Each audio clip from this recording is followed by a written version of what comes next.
Nestled in the heart of British Columbia lies the small town of Vanderhoof. The area is home to 67 woodlots, and with those woodlots comes the challenges now facing the stewards of those small-scale enterprises.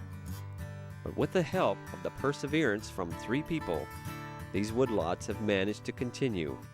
Ann Davidson, Peet Vahi, and Mark Churchill know all too well the commitment it takes to continue on this journey of the woodlot steward. It is because of the consistent efforts, leadership, and hard work to improve the quality of woodlot license management within the district and provincially under difficult circumstances that they are jointly being nominated for recognition. Well, 21 years ago, our annual allowable cut was 2,100 cubic meters a year. Right.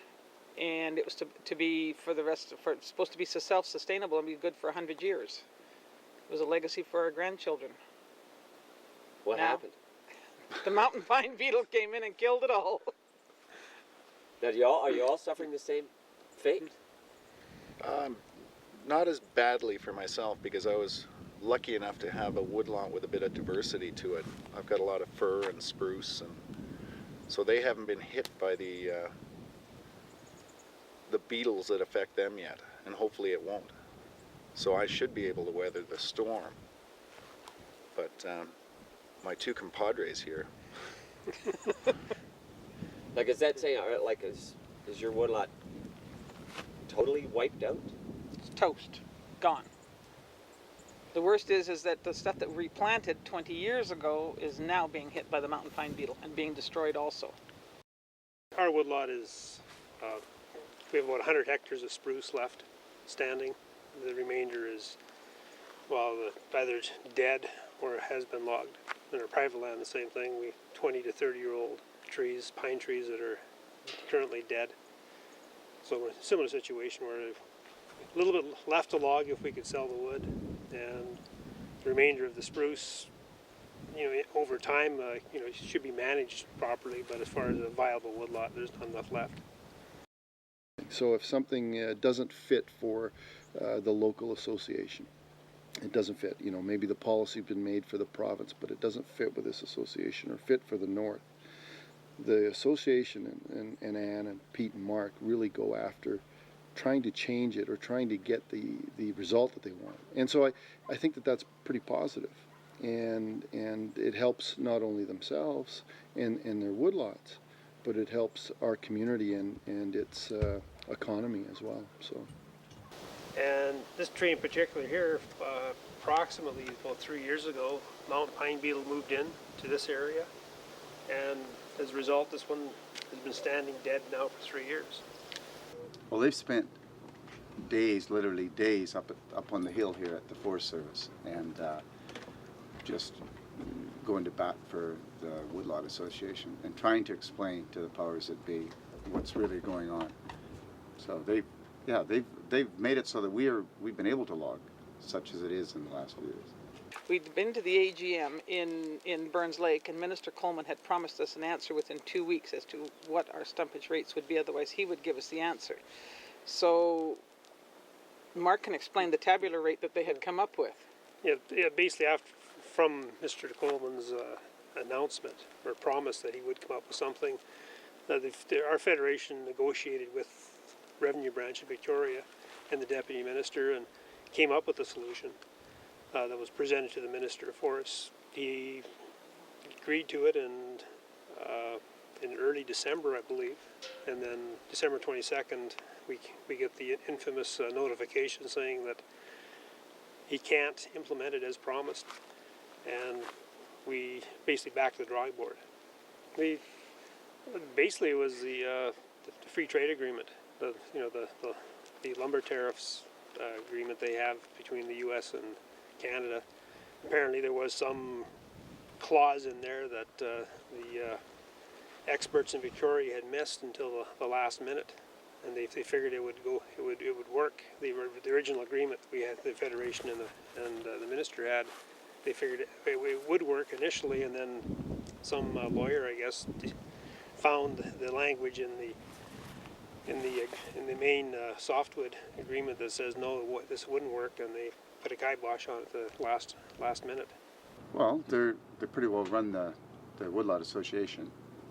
Anne is, I forget what her official title is, but she's our bulldog that goes after the government for whatever we need. And Mark's been our president now for a few years. Peet represents the Stuart, the Fort St. James chapter of this Woodlot Association, as well as our own. They've been tireless workers, and we haven't had many people doing. I've been on the executive now for the last 7 years, and I know because I haven't done anything compared to what they've done. And so the people who know what's going on are really thankful for them. Being that woodlots are close to where people live and enjoy recreation, how do you work with your community?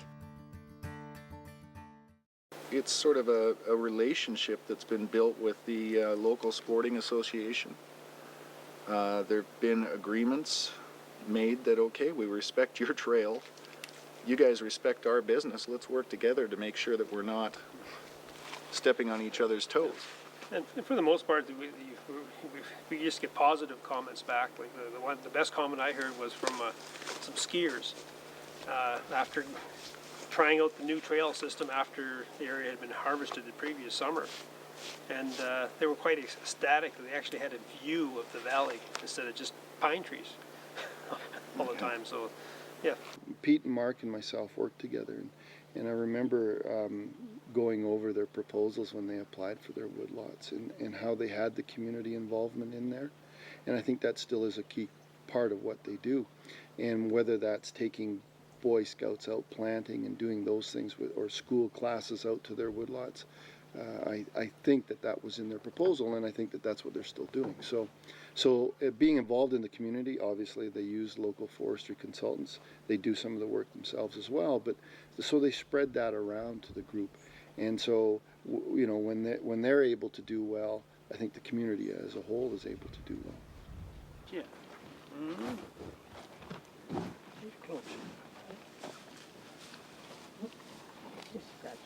I guess not taking no for an answer has maybe been the biggest thing that they've done with dealing with the Ministry of Forest. Just not taking no for an answer when something didn't make sense. It didn't matter whether the idea didn't fit inside their little box or whatever it was. They'd go back there and go back there and go back and hammer on them and hammer on them and hammer on them until we got results. We got results that enabled us to log, and that's you know. It's a big thing, and everybody in this area can be thankful for it, but only a few really know why it happened. It's because they were willing to go back and fight for it. What strategies have you implemented in order to help you manage your woodlots better? We were lucky enough to actually get some money to do some on-ground activities,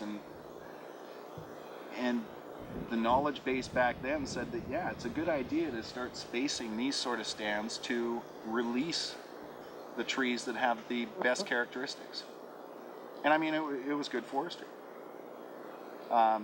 Nobody had an idea that the beetle could do what it's done. Like, I mean, it was just mind-boggling. At that particular time, nobody could conceptualize this many bugs. Well, I think they're tenacious in the way that they go after something. Pete and Mark and Anne. I mean, Anne at one time I just thought worked at the Forest Service.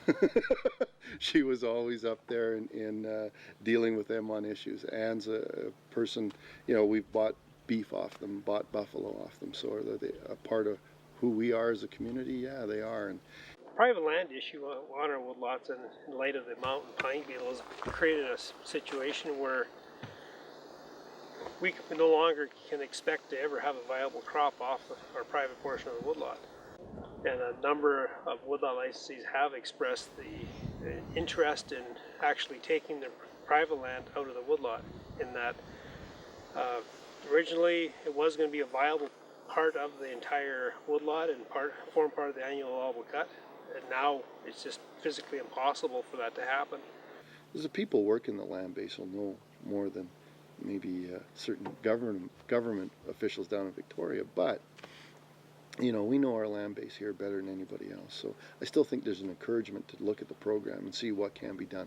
On the surface, you'd look at it and go, gee, all these are lodgepole pine, they're all dead. What are we going to do? But I think you need to take another look and say, are we done, or is there opportunity to expand the program?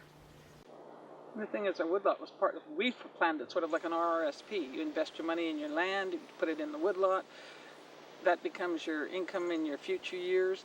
And then the big thing is, even if we take this land out, it doesn't affect the viability or the AECs on our woodlot as a whole, in that it's wiped out. So nothing of nothing is still nothing. There will be no impact on our woodlot by taking the private land out. That I understand what they've done. I appreciate what they've done. Like I say, we have 70 some members of the Woodlot Association. I don't think there's more than a handful that really understand what the work that they've put in. In fact, I know there isn't, because some of them think that that's their job, even though it's just a volunteer position. And so, yeah, I want to thank them for what they've done, and I recognize it, and there are a few more woodlotters around that do. Well, the real big issue here is what's going to happen in 80 years when we've created another homogeneous monoculture of pine. Like, I mean, we're just setting ourselves up for what we've just gone through again, possibly. And is that the brightest thing to do? Just because the book says that's what we should do. They specify that we have to return the forest as a healthy forest before we're relieved of our obligations. How we get there is mainly on our own. But they do specify what species you have to plant. A few years ago, we made a proposal to see whether or not hardwoods would be recognized as acceptable. And there was always the opportunity to get hardwoods recognized, but it was a paper process. We wanted to include them as sort of an automatic, instead of having to pursue through the district manager variances and allowances and exemptions from the stocking standards. And we do have the opportunities for that leeway. It's in the legislation that we can propose alternatives. We can make a case to our district manager for exemptions from the standards.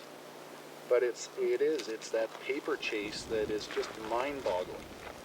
Just to try something on a small postage stamp area. You know, and I mean, Peet's come in from Ontario, and Mark was here and then moved away and came back, and so it's good to have people like that in the community. I mean, they're interested in what they're doing. They help out where they can.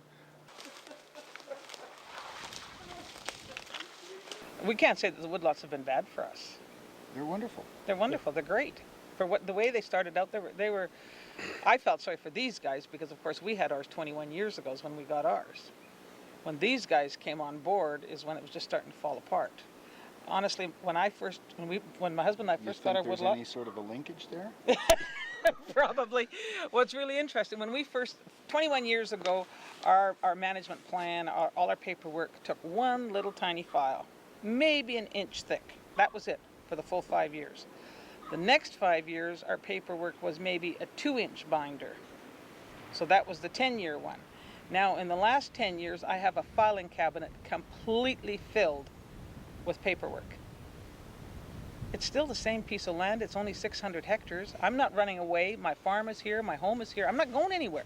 But now I have all this paperwork. And that's when these guys ended up just getting theirs, was 10 years ago. And it was supposed to be that we could manage it ourselves, look after it ourselves. And I say, cut the paperwork and let these guys run it themselves. Like for what he's got to do for the rest of his time for his woodlot, let him manage it.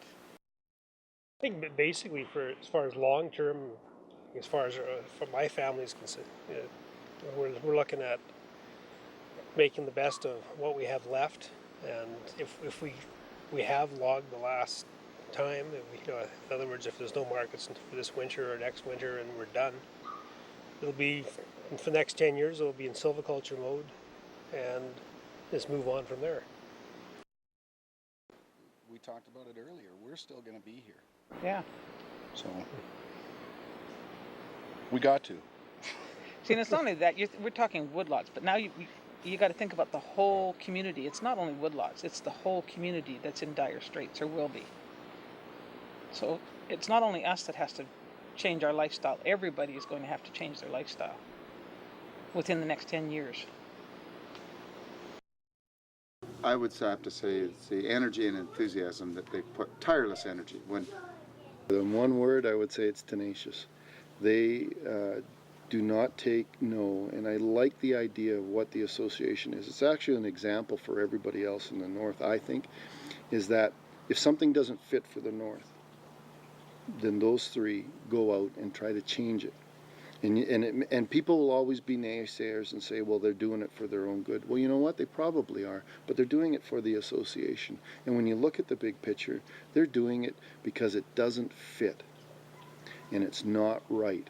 And so that's why we in the North have to always look at that.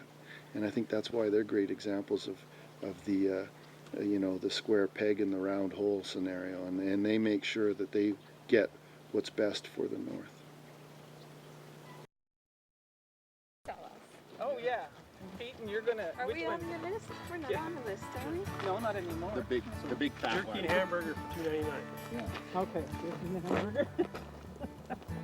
Even though the current situation presents its many challenges, Anne, Pete, and Mark continue to seek for the answers that will help create a better future and a viable, thriving practice in woodlot stewardship.